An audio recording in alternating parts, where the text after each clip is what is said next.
At 8:17 a.m. on a Tuesday, every person on Earth suddenly weighs twice as much. No warning, no buildup. One moment you're reaching for your coffee, the next your arm feels like it's wrapped in concrete. Your knees buckle, you grab the counter. Your coffee mug slips, and when it hits the floor, it shatters like it was thrown. That's not a metaphor. At double gravity, a falling mug carries twice the energy. Everything that drops, drops harder. And for the next 24 hours, this is your world. Hour zero, your body. The first thing you notice isn't the weight in your legs, it's your heartbeat, suddenly louder, suddenly faster. Your heart pumps 5 liters of blood, about 5.5 kilograms, upward against gravity, 70 times a minute. At 2G, that blood effectively weighs 11 kilograms. Every single heartbeat is a fight your heart was never designed to sustain. Blood begins pooling in your legs. Normally, 300 to 800 milliliters shift downward when you stand up. At 2G, that doubles. Up to 1.5 liters of blood drains from your upper body and settles in your legs. Your brain gets less oxygen. Your peripheral vision narrows. Your fingers go cold. If you're elderly, dehydrated, or carrying a cardiovascular condition, you pass out within minutes. Your muscles are screaming. An 80-kilogram person now carries the equivalent of 160 kilograms. That's like strapping a full copy of yourself, bones, organs, everything onto your back. Stairs become a mountaineering challenge. Getting off the floor feels like a personal record deadlift. Walking across a room leaves you winded. And your organs, they sag. Kidneys shift downward. Your bladder is under constant pressure. Your intestines compress. Everyone feels nauseated. Everyone needs to use the bathroom constantly. But here's the single most important piece of advice for surviving 2G. Lie down. Horizontal position eliminates the blood column problem entirely. Your heart doesn't have to pump uphill. Breathing is easier because the diaphragm isn't fighting doubled abdominal weight. Your organs settle evenly instead of piling on top of each other. And we know this works because someone already tried it. Hour 3, the man who lived at 2G. In 1958, a doctor named Carl Clark walked into the Johnsville Naval Air Development Center in Pennsylvania. He strapped himself into the centrifuge, a massive rotating arm built to test how much force Mercury astronauts could endure. And he told the technicians to spin it up to 2G and leave it there for 24 hours. He cooked meals inside the centrifuge. He ate, he napped, he listened to the radio. He made medical observations about his own body and wrote them down while experiencing twice Earth's gravity. The next morning, his only complaint was fatigue and a few flecks of blood in his handkerchief from a mild sinus bleed. One man proved that 2G is survivable. Exhausting, painful, deeply uncomfortable, but survivable. As long as you know what you're doing and you spend most of your time horizontal. The problem is, the rest of the world isn't lying down, and the things around you weren't built for this. Hour 6, your world starts breaking. Water pressure in your pipes is a direct function of gravity. It's a simple equation. Density times gravity times height. Double the gravity, double the pressure. Residential plumbing is designed for 50 to 80 psi. At 2G, gravity-fed systems push past 160. Joints crack, seals fail. Pipes burst inside walls across entire neighborhoods. The sound of rushing water fills buildings that still have their lights on. Water towers, those massive tanks elevated on steel legs, collapse under their own doubled weight, flooding streets below. Your ceiling fan weighs 7 kilograms normally. At 2G14, the screws holding it to the joist were rated for 10. It tears free and crashes down. Bookshelves tip. Ceiling lights rip out of drywall. Mounted television slam to the floor. Every hanging, mounted, or elevated object in your home is running a stress test, and most of them are failing. Outside, it's worse. Power lines sag under double weight until they touch trees or snap entirely. Transmission towers, designed with a safety factor of about 1.5, buckle at the base. The power grid goes dark. neighborhood by neighborhood, city by city, and the cascading failures are just beginning. Large trees begin to fall. A redwood trunk is a vertical column fighting its own mass. Double that mass and the wood fibers exceed their compressive strength. You hear them first, deep, groaning cracks that echo through the forest. Then thunder as 60-meter giants topple across roads, fences, power lines, houses. Old-growth forests around the world are flattened. And the animals. Birds can't fly. Doubling gravity means doubling the lift their wings must generate. Large birds, eagles, herons, albatrosses are grounded immediately. Small birds might manage a few desperate flaps, but sustained flight is gone.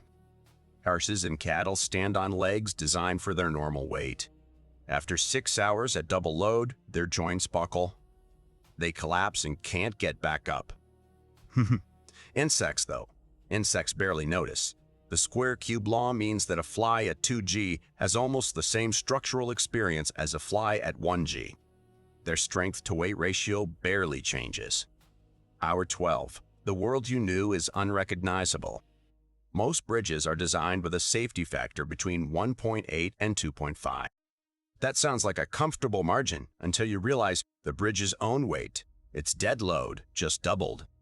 A bridge at factor 2 is now at its absolute structural limit. Add a single truck, a gust of wind, a vibration from traffic, and it fails. Older bridges, the ones maintained with good enough for now, they went hours ago. Buildings are following. Skyscrapers accumulate load floor by floor. The bottom columns bear the weight of everything above, and that weight just doubled. Structural steel designed at a safety factor of 1.67 is past its yield point. Facades crack, windows pop from frame distortion. In the worst cases, progressive collapse. One floor pancakes into the next like a falling stack of books. This is the moment when most people realize something they never thought about before. Our entire civilization is engineered for exactly 1G, not 2, not 1.5, not even 1.2 for most structures. 1, exactly the gravity we've always had. And that assumption is woven into every bridge, every beam, every bolt. Hour 14, the atmosphere has changed. Atmospheric pressure equals the weight of the air column above you. Double gravity means that column weighs twice as much. Sea level pressure goes from 1 atmosphere to 2. The air around you is denser, thicker, heavier. You're breathing at the bottom of a shallow pool. The good news, you won't suffocate. Oxygen partial pressure rises to 0.42 atmospheres, well below the toxicity threshold. Your lungs work harder against the denser air, but the oxygen's there. But mountains are in crisis. The atmosphere is compressing vertically, the same mass of air squeezed into a thinner layer. Normally, half the atmosphere sits below 5.5 kilometers. At 2G, that line drops to 2.75. Climbers at 3,000 meters suddenly experience what 5,500 normally feels like. Anyone on Everest, K2, or any high peak faces sudden, severe oxygen deprivation. And here's something you wouldn't expect. Rain doesn't hit you harder. Terminal velocity depends on the balance between gravity pulling a raindrop down and air resistance pushing back up. At 2G, gravity doubles, but air density also doubles, which doubles drag. The forces cancel. Rain falls at roughly the same speed. Same rain, same sound on your window. Just a heavier world around it. Sound itself doesn't change either. The speed of sound depends on temperature, not pressure. The world sounds exactly the same. And one more surprise. Hot air balloons still fly. Buoyancy scales with air density. A balloon that floats at 1G floats at 2G. In a world where every commercial plane is grounded because engines can't overcome doubled aerodynamic drag, a balloon drifts peacefully overhead. Possibly the safest vehicle left on the planet. Meanwhile, 350 kilometers above you, the International Space Station has a different problem. Orbital velocity depends on the square root of surface gravity. The ISS needs 41% more speed to maintain altitude, speed it doesn't have. It's spiraling inward, falling toward a denser, compressed atmosphere below. Within hours, it burns up on re-entry.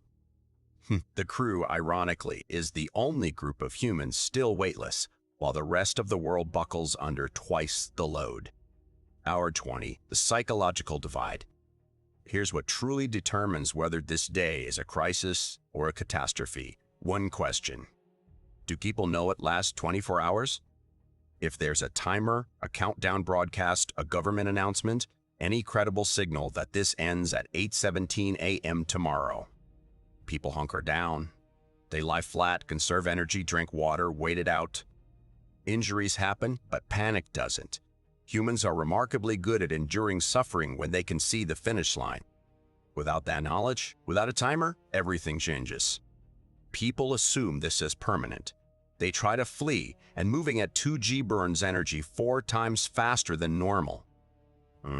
They overload cars. They crowd into buildings that are already cracking under the strain. The gravity doesn't cause the casualties, the fear does. Dr. Clark, in his centrifuge, he knew it was 24 hours.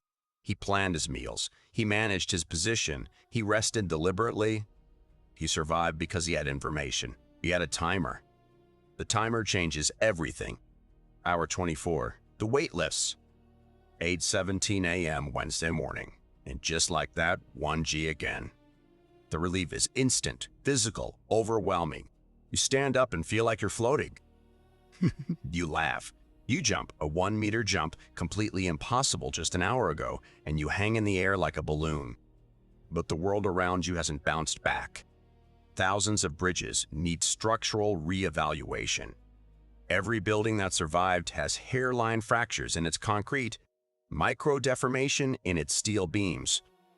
Old-growth forests are flattened. The tallest trees on Earth snap like dry branches. Livestock losses are staggering. Power grids are shattered across entire continents. The economic cost runs into the trillions. And the strangest part? Within 6 months, you'll forget what it felt like. The human body has no long-term memory for sustained gravitational pressure. You'll remember the fear, the images, the sound of trees cracking in the distance. But the actual sensation, the crushing, relentless, inescapable heaviness, that fades. Relive at 1G. We build at 1G. We engineer our entire civilization, every bridge, every plane, every skyscraper, for exactly 1G. And we never think about it until the day the number changes. What surprised you most? Was it the body, the buildings, or the fact that someone already survived this? Let me know in the comments. Tune in and drift with us.